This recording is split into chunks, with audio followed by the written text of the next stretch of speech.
Muhammad Raufur Rahim. Sudah lihat bagaimana kita? Sudah lupakah kita bagaimana ketika ada satu orang yang bermimpi Nabi Muhammad, kemudian dia bertanya, ya Rasulullah, nanti ketika di padang mahsyar yang berhak dapat syafaatmu dari umatmu itu umatmu yang mana? Dijawab oleh Muhammad, mereka ahlu la ilaha illallah Muhammad Rasulullah. Ditanya kembali, ya Rasulullah, umatmu sudah berbeda-beda, bercabang-cabang, yang dapat syafaatmu kelak nanti di hari kiamat siapa? Dijawab untuk dua kalinya, ahlu la ilaha illallah Muhammad Rasulullah. Ketiga kalinya beliau bertanya, ya Rasulullah, maksudnya thariqahnya beda, mazhabnya beda, yang akan mendapatkan daripada syafaatmu kelak nanti dari kiamat dari mereka itu yang mana? Assalamualaikum warahmatullahi wabarakatuh. Alhamdulillahirabbil alamin. Wassalatu wassalamu ala asyrafil anbiya'i wal mursalin sayyidina wa habibina wa syafi'ina wa nuri qulubina Muhammad habibi rabbil alamin wa imamil ghurril muhajjalin wa ala alihi wa sahbihi ajma'in. Subhanaka la ilma lana illa ma 'allamtana innaka antal alimul hakim. Rabbi shrah li sadri wa yassir li amri wahlul 'uqdatam min lisani yafqahu qawli, amma ba'du. Yang sama-sama kita muliakan, kita hormati dan kita cintai para anak cucu Nabi kita Muhammad sallallahu alaihi wasallam.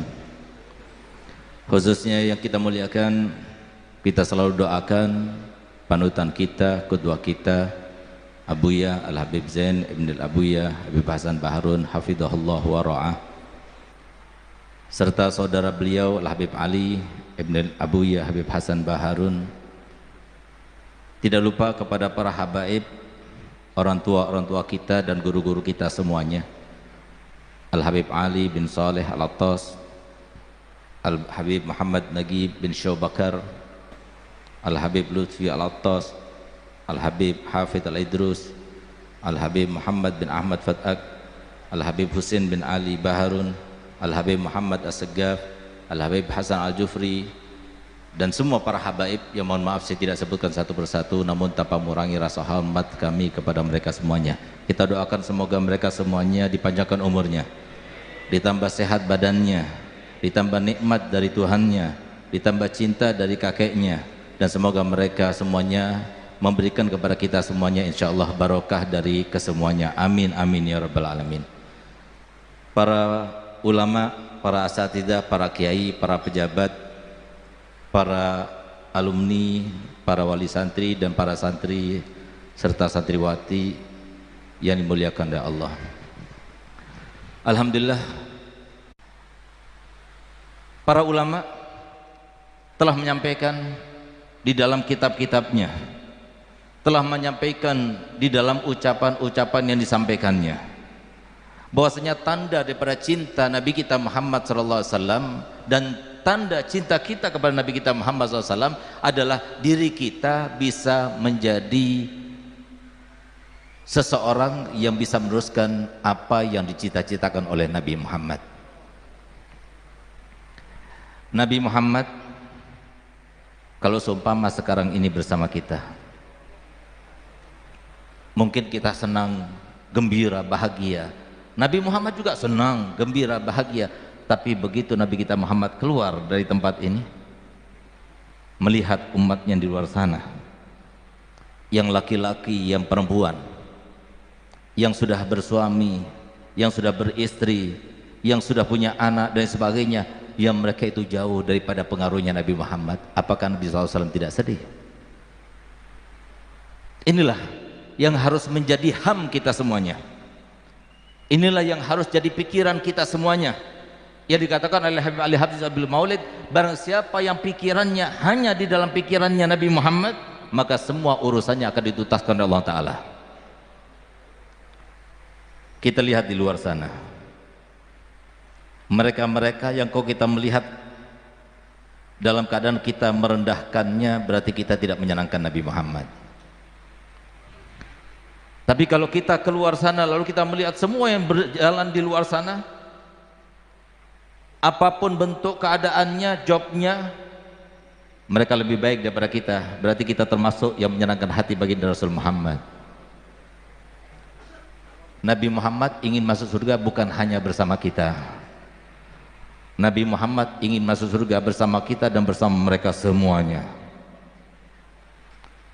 Nabi Muhammad adalah satu-satunya Nabi dan Rasul yang mempunyai julukan Ar-Ra'ufur Rahim, yang mana beliau itu daripada saking sayangnya kepada kita semuanya sampai beliau itu bersumpah memberikan tanda, sebagaimana kita itu memberikan tema khutbah kita itu adalah tanda cinta kita kepada Nabi Muhammad. Kalau kita masih dipertanyakan tanda-tanda cinta kita kepada Nabi Muhammad sudah pernah menyatakan sebelumnya. Nabi Muhammad bersabda, wallahi inni la arhamukum asyaddu rahmatan min rahmati abaikum lakum wa min anfusikum li anfusikum. Wallahi law yushaku ahadukum bi syaukatin fi rijlihi la ajidu alamaha fi qalbi. Demi Allah, aku ini cinta pada kalian melebihi daripada cinta orang tua kalian terhadap kalian, bahkan melebihi daripada cinta kalian sendiri terhadap diri kalian. Apa buktinya? Nabi Muhammad bersumpah, demi Allah, kalau seumpama kaki kalian terkena duri, sakit bukan? Demi Allah, aku rasakan sakitnya dalam hatiku. Apa kepada kita saja Nabi Muhammad berkata seperti itu? Tidak, kepada yang di luar sana juga. Kepada mereka yang ketika malam mingguan itu di alun-alun juga. Kepada mereka yang di kantor-kantor sana, yang mereka tidak sholat 5 waktu, yang mereka jauh daripada ulama juga. Mereka dicintai oleh Nabi Muhammad SAW. Ini akan menjadi sebuah perhatian kita, pemikiran kita, bagaimana kita menyentuh mereka. Kami selalu sampaikan kepada antum semuanya, ada sebuah penelitian yang meneliti, di mana peneliti itu bertanya kepada saya dengan suatu pertanyaan yang ketika saya mendengar pertanyaan itu kami terhenyak. Kenapa? Karena pertanyaan itu tidak pernah dalam pikiran kami, apalagi sampai dipertanyakan oleh seseorang. Apa yang ditanyakan olehnya? Ustadz, saya mau bertanya, 170 juta muslim yang ada di Indonesia pada saat itu, yang pernah berjumpa dengan ulama, duduk belajar pada ulama, bermusafahah dengan ulama, memandang wajah ulama, dari sekian banyak, itu berapa persen? Saya terkaget-kaget, karena sementara ini kita ini selalu dalam keadaan terbuai dengan banyaknya yang hadir di dalam haul-haul majelis-majelis, ternyata yang tidak hadir lebih banyak lagi. Saya tanyakan padanya, apakah ada sebuah penelitian? Gal iya. Sampelnya diambil dari mana? Dari semua provinsi. Berapa hasilnya? 15%. 85% tidak pernah berjumpa dengan ulama, nggak pernah duduk dengan ulama. Padahal Allah SWT dalam Al-Quran telah berfirman, wa may yuti'illaha wa rasulahu faqad faza fauzan azima. Tidak ada yang bakal senang hidupnya, nggak bakal ada orang yang beruntung. Mau siapapun jobnya, apapun pekerjaannya, bagaimanapun keadaannya, kalau dia tidak taat kepada Allah dan Rasulnya, pasti dia dalam keadaan celaka, pasti dia dalam keadaan sengsara, pasti dia dalam keadaan tidak bahagia, pasti dia dalam keadaan tidak senang. Apapun keadaannya, apapun pekerjaannya, sebagai istri tidak akan senang, sebagai suami tidak akan senang, sebagai seorang ayah tidak akan senang, sebagai seorang pejabat tidak akan senang, sebagai rakyat jelata tidak akan senang, siapapun kecuali ikut dan taat kepada Allah dan Rasulnya Muhammad. Masalahnya, taat kepada Allah dan Rasulnya itu ada tata caranya. Banyak diantara kita yang sudah tidak lagi mengindahkan, bahkan tidak mengagungkan, bahkan terabaikan dengan sebuah ayat, yang ayat itu menjadi sebuah kata kunci dunia. Dan insya Allah tunggu tanggal mainnya, akan keluar suatu kitab yang berjudul Kata Kunci Kehidupan Dunia, yang isinya itu adalah terkait dengan teori kehidupan yang semuanya diajarkan Nabi Muhammad. Teori itu tidak perlu diteliti, tidak perlu dicoba-coba, karena sudah pasti Kenapa dikatakan pasti? Karena teori tersebut sudah diterapkan oleh Nabi Allah Adam alaihissalam dan umatnya, oleh Nabi Syis alaihissalam dengan umatnya, oleh Nabi Musa alaihissalam dan umatnya, oleh Nabi Isa alaihissalam dan umatnya, oleh para sahabat Nabi dan umat dan semua para sahabat pada zamannya, oleh para tabiin sampai sekarang ini. Tilkal ayyam nudawiluha bainan nas.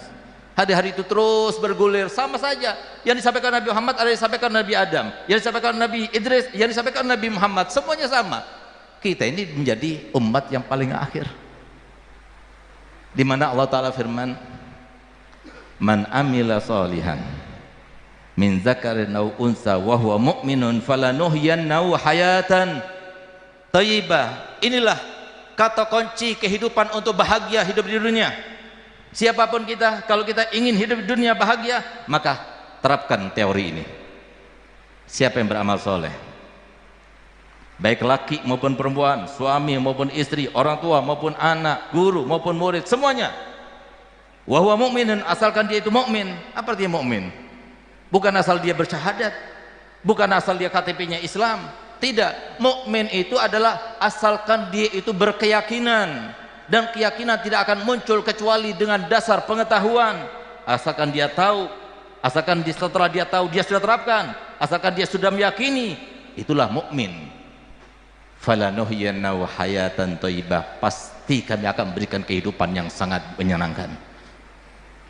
Banyak di antara kita yang terbuai dengan ibadah, banyak di antara kita dihantui dengan kemaksiatan, sehingga seakan-akan ibadah kita yang telah kita lakukan itu merupakan sebuah minnah kepada Allah dari kita. Seakan-akan maksiat yang telah kita lakukan itu sudah segala-galanya, tidak akan membuka sedikit pun daripada pintu taubat daripada Allah Ta'ala. Sama sekali tidak.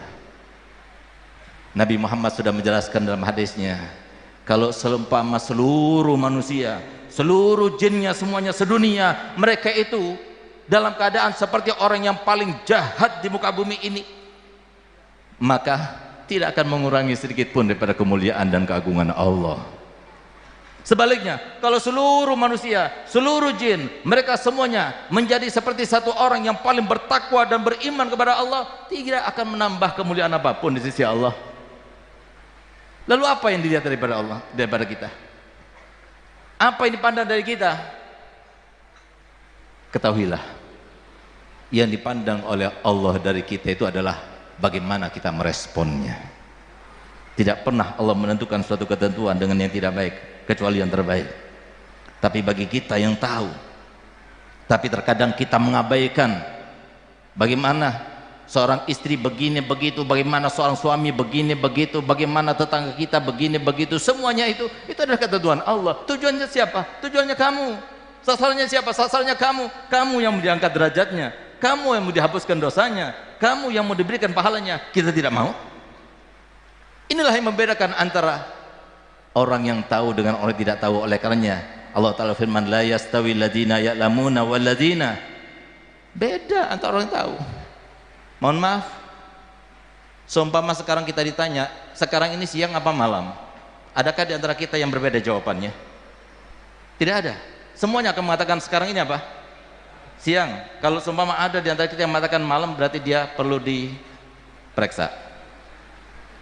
Karena bisa jadi seperti yang terjadi beberapa waktu lalu ketika ada satu teman saya pulang dari RSJ. Dia bercerita, Masya Allah ada cerita lucu tadi Beb. Kenapa? Begini Beb, saya melewati satu orang pasien di rumah sakit jiwa itu yang sedang membaca koran tapi dalam keadaan terbalik. Lalu kemudian dia baca dengan khusyuknya, tiba-tiba datang lagi orang gila yang lainnya, pasien yang lainnya. Lalu itu menghampiri orang yang duduk yang baca koran itu, dan seraya dia berkata begini, saya mau tanya, silahkan katanya, sekarang ini siang apa malam? Maka dijawab oleh yang baca koran, mohon maaf saya bukan orang sini, saya nggak tahu. Oleh karena kok saya katakan, ada yang mengatakan malam pada waktu ini, berarti dia itu perlu diperiksa. Kenapa kita katakan semuanya ini siang? Berani bersumpah, berani bersumpah. Mau dipaksa bagaimanapun tetap kita katakan siang. Itulah yang dikatakan iman. Itulah yang dimaksudkan oleh Nabi SAW, al-imanu huwal yakinu kulluh, al-yakinu huwal imanu kulluh. Kalau kita ingin tahu bagaimana keimanan dan keyakinan semacam ini, lihatlah kepada Abu Yahya Hasan.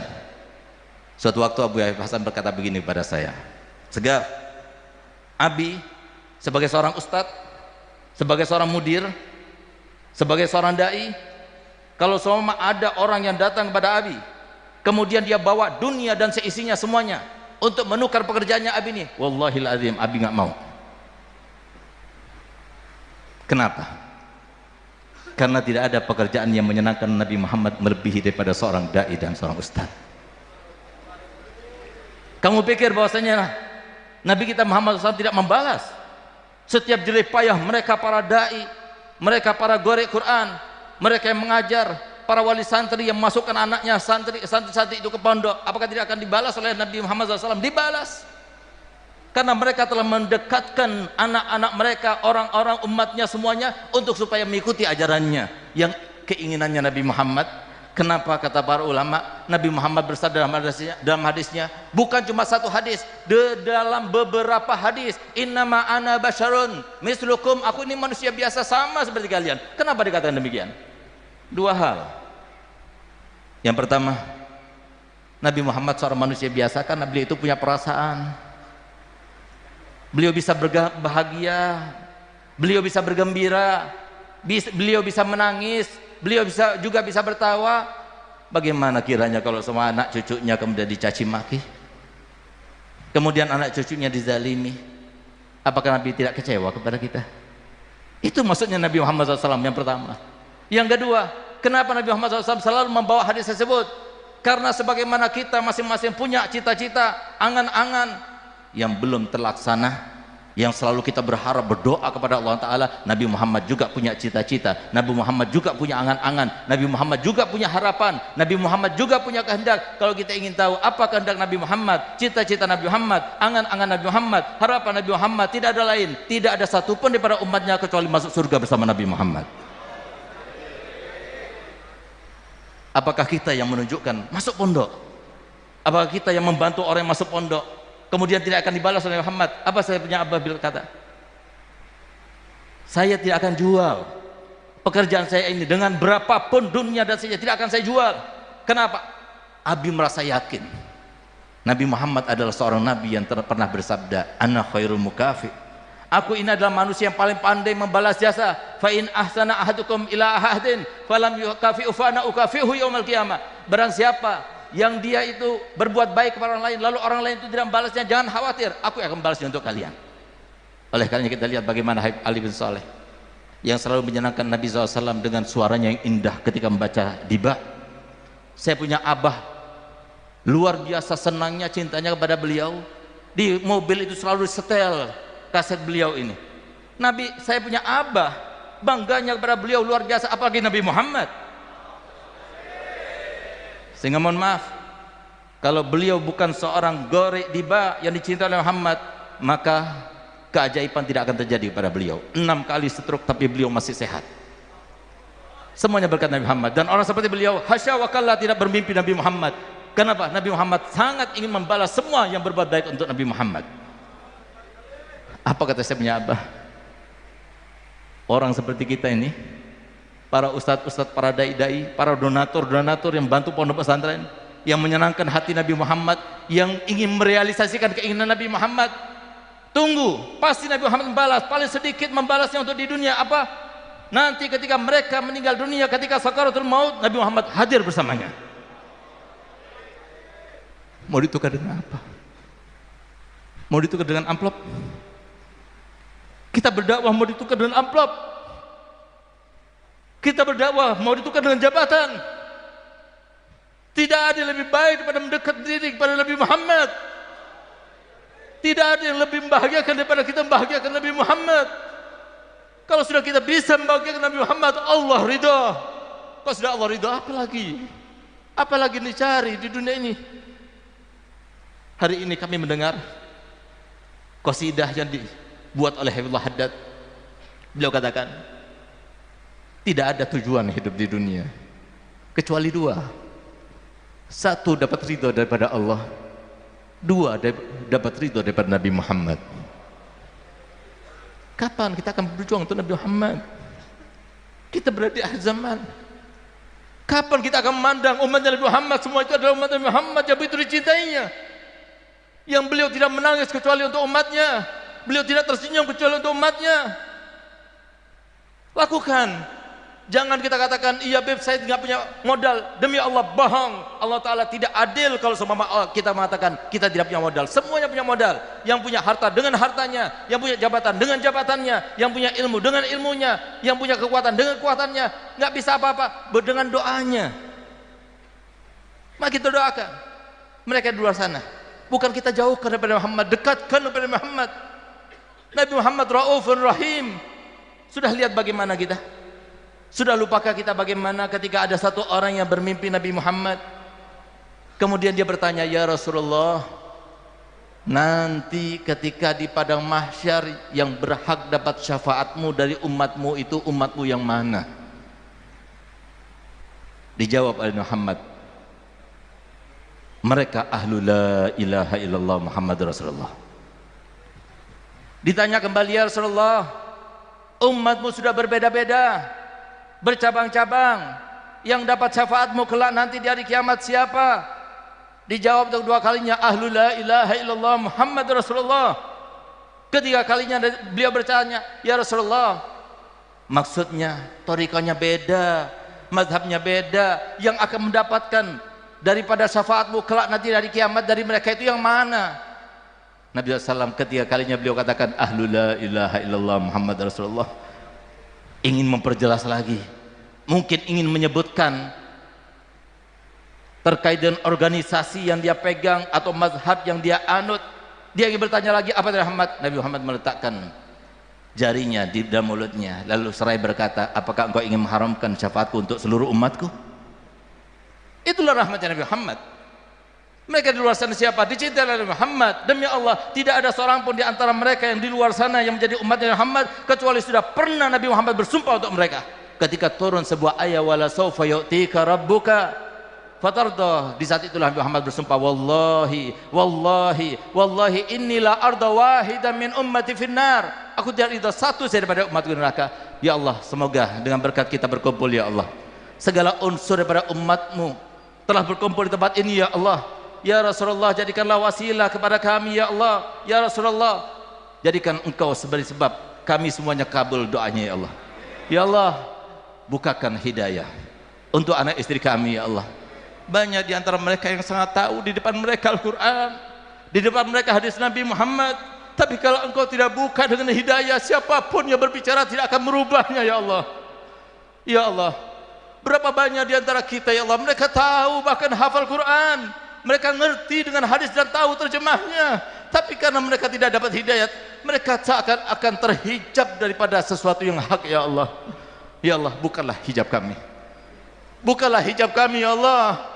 Hilangkan segala cinta daripada dunia, daripada hati kami ya Allah. Cinta pada dunia hilangkan, cinta pada jabatan hilangkan, cinta kepada harta benda hilangkan, cinta kepada keluarga hilangkan. Tidak tersisa dalam hati kami kecuali cinta kepadamu dan cinta kepada kasih-Mu Muhammad ya Allah.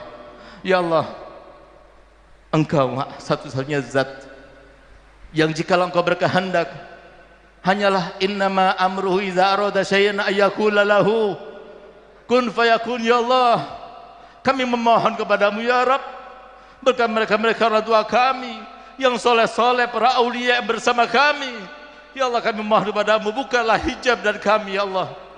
Ya Allah, berikanlah hidayah kepada kami, berikanlah hidayah kepada saudara-saudara kami, berikanlah hidayah kepada keturunan kami, berikanlah hidayah kepada anak santri kami, santri kami ya Allah. Ya Allah, berikanlah hidayah kepada masyarakat Indonesia, negara kami ya Allah. Berikanlah hidayah kepada mereka semuanya.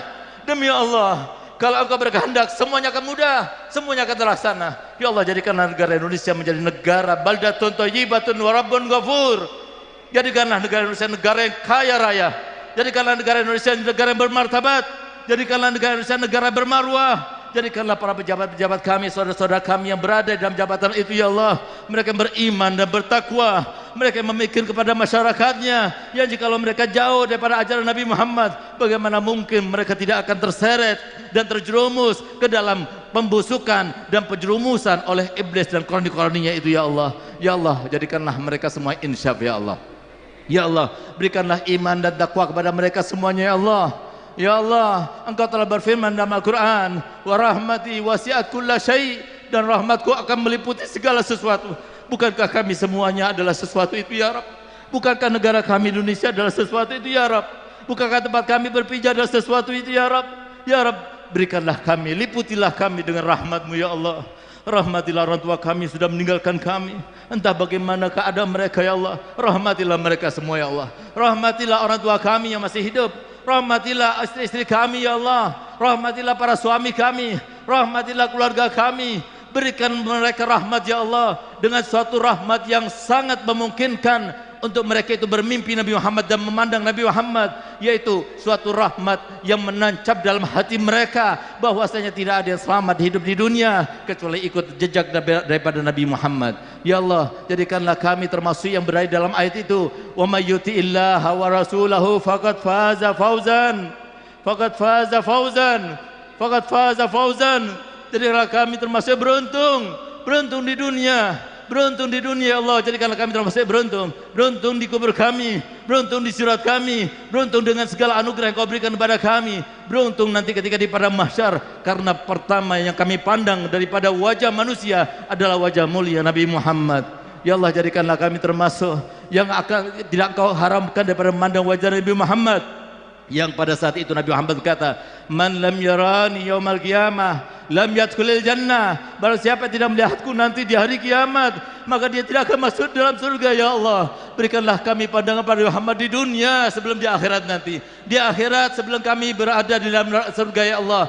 Jauhkan kami daripada pandangan yang bisa mencegah kami daripada memandang Nabi Muhammad. Rabbana atina fid dunya hasanah wa fil akhirati hasanah wa qina adzabannar. Wa sallallahu ala sayyidina Muhammadin wa ala alihi wasallam. Alhamdulillahirabbil alamin.